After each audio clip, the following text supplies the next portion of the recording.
Hello, good morning, and welcome to Smart Men's Business. I'm Andrew Barija. It's the Monday, the 7th of October, just 2 days for Uganda to be celebrating that is its independence. And of course, today we have a very amazing discussion that is going to be put onto right there, and that is in line with building resilient farming systems. And of course, we shall be taking a look at sustainable agriculture as an economic driver, and of course, part of very important aspects that needs to be understood. Of course, later on the show, we shall be joined by a soil scientist, and is going to be in position to break down for us very amazing insights that is in terms of before you think about making any decision as a farmer, you need to understand some of the key elements that are embedded in here. And of course, we shall be taking a look at climate smart agriculture and ways on how farmers can protect their livelihoods. And of course, coming in down into the business insight,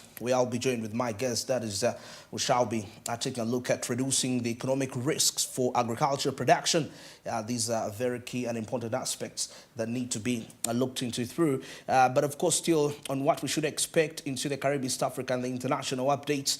Of course, with Caribbean, we shall be taking a look at Tanzania, which is set to join. That is the Lobito Corridor. And of course, this is linking the country to the ocean of Atlantic. And of course, Kenya, and matters to do with the International Monetary Fund. Of course, Kenya was urging the IMF to review the corruption-related aspects, as Kenya has struggled with the debt that has reached the previous precarious levels. And of course, from the international scene, the European Union hits China with the tariffs on electric vehicles. Of course, these tariffs are aiming to protect the European industry market against the Chinese EVs. And of course, Toyota comes out to delay the United States electric car plans. And of course, the global car industry is continuing to struggle. That is amid the weakening global demand from that aspect. But of course, more of those stories, more of the details are coming up later on onto the show. But of course, at this particular time, before we proceed along, it's a Monday, and we have to take a look at what's making headlines that is within the press.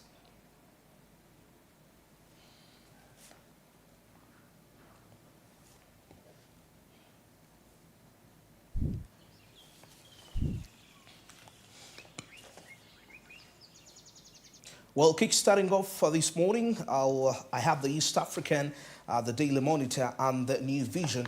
And of course, let's kick-start off with the Daily Monitor to take a look at what's making headlines. And of course, this is census numbers fail to make sense.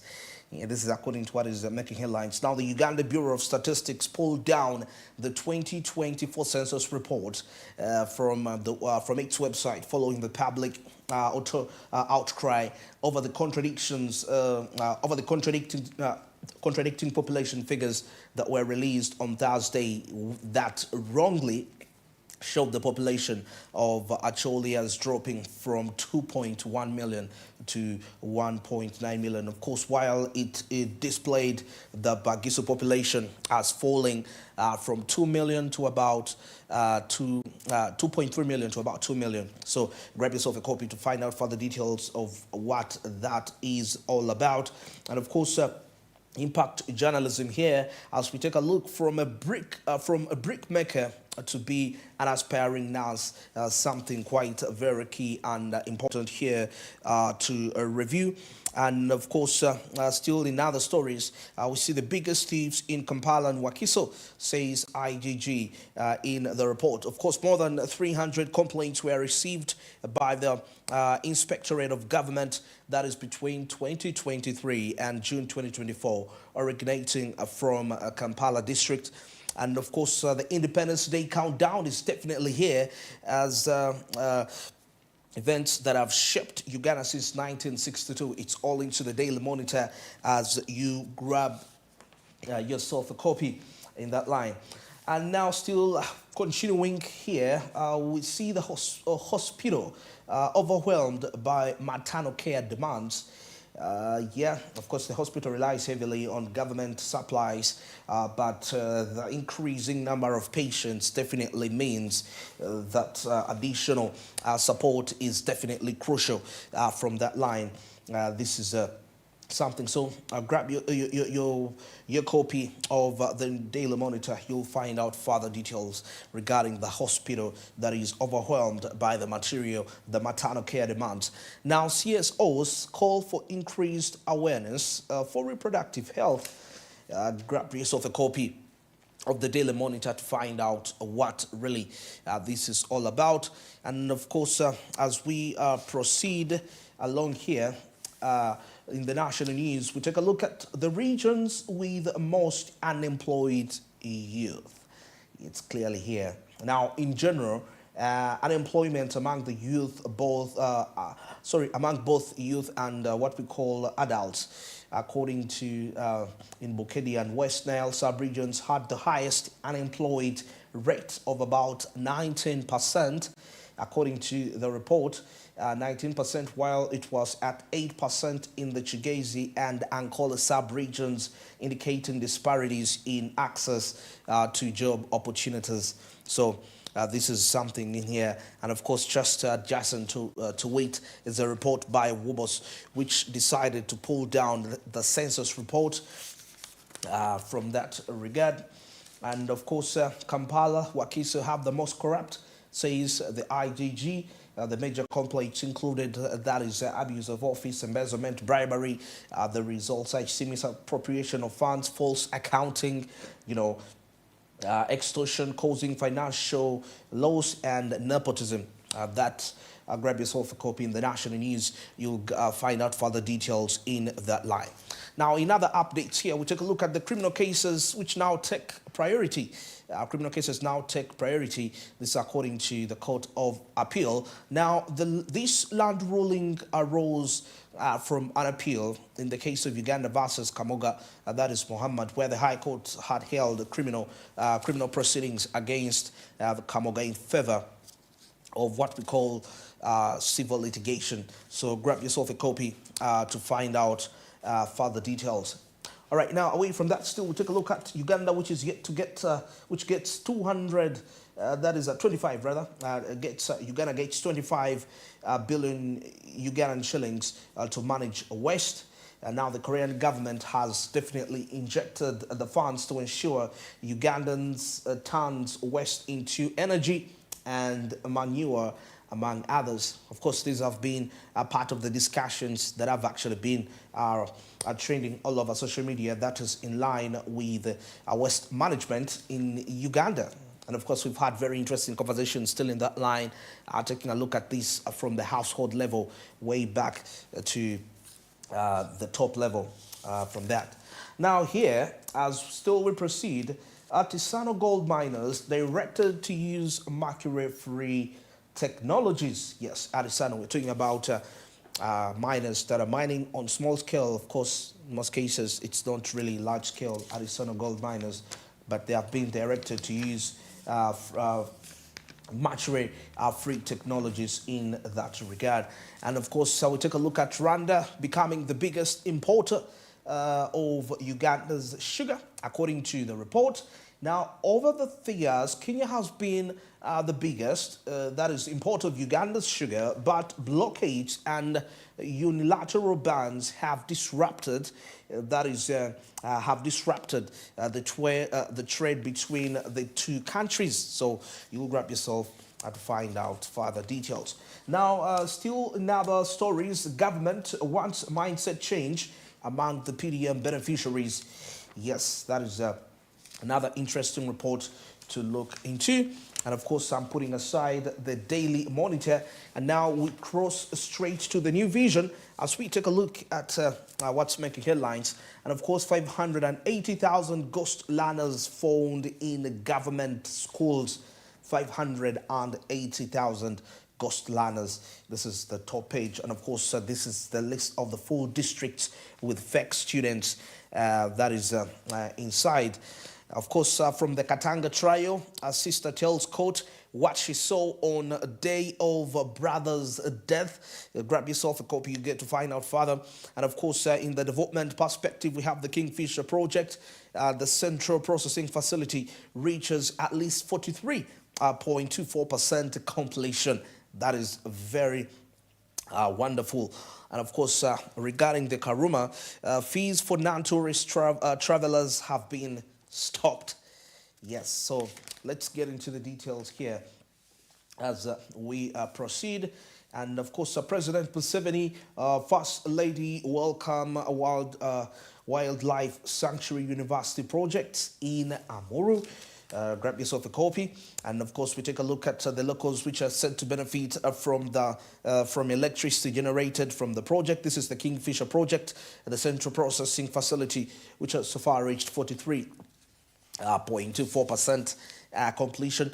Grab yourself a copy to find out what really is transpiring here. And of course, in other stories, the military hospital at Entebbe receives dental equipment from the Uganda People Defense Forces, from the UPDF MPs. So you could get to find out further details.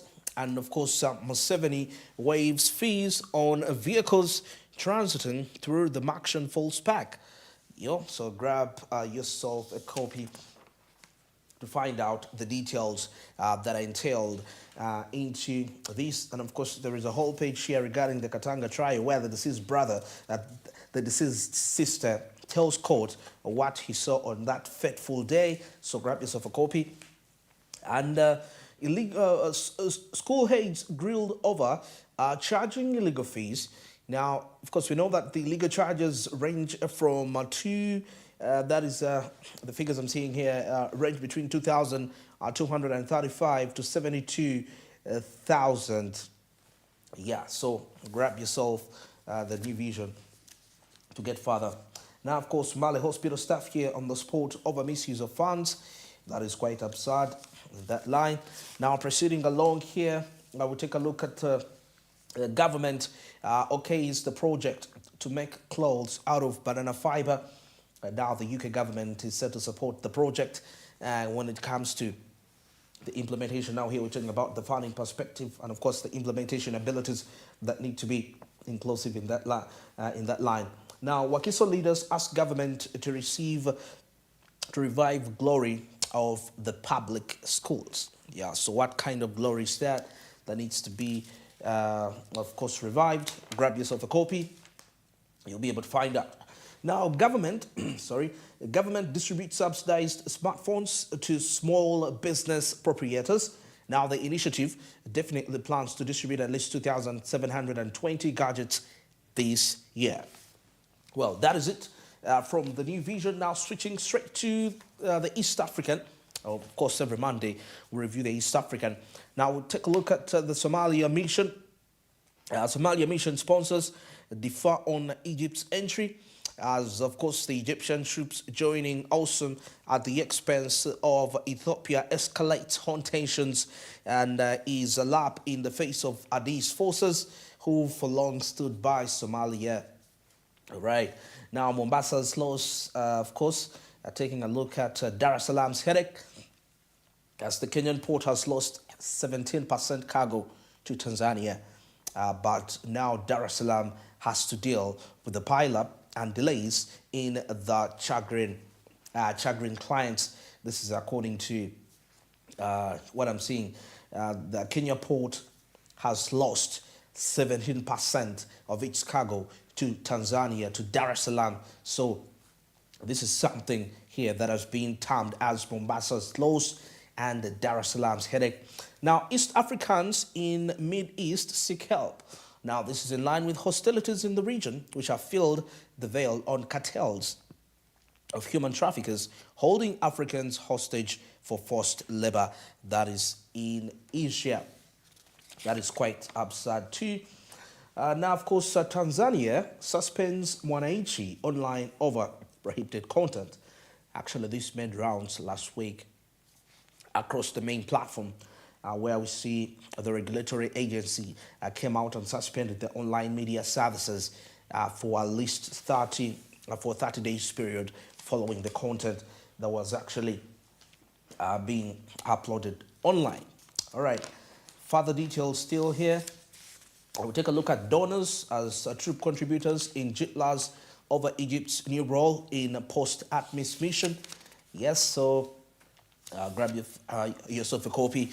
You'll be able to find out the details that are engaged with that. And of course, Ethiopia Central Bank releases $175 million forestall to forestall the forex crisis. So that is in line with the Ethiopia Central Bank. And of course, the Somali passport holders hit as Italy suspends that is issuance of Schengen visas. So we'll take a look at all this that is happening in the in the East Africa. Now, of course, the rising powerhouse of East Africa's maritime empire. There is a gentleman here known as Jasper Andrew Kwayu, who had the opportunity to be someone quite very great. And of course, why President Ruto is walking tightrope in the Gachagua, that is ouster bid. And well, that is it for now. We'll take a short commercial break. And of course, when I return, I have Caribbean, East Africa, and international update into the pipeline. Stick around.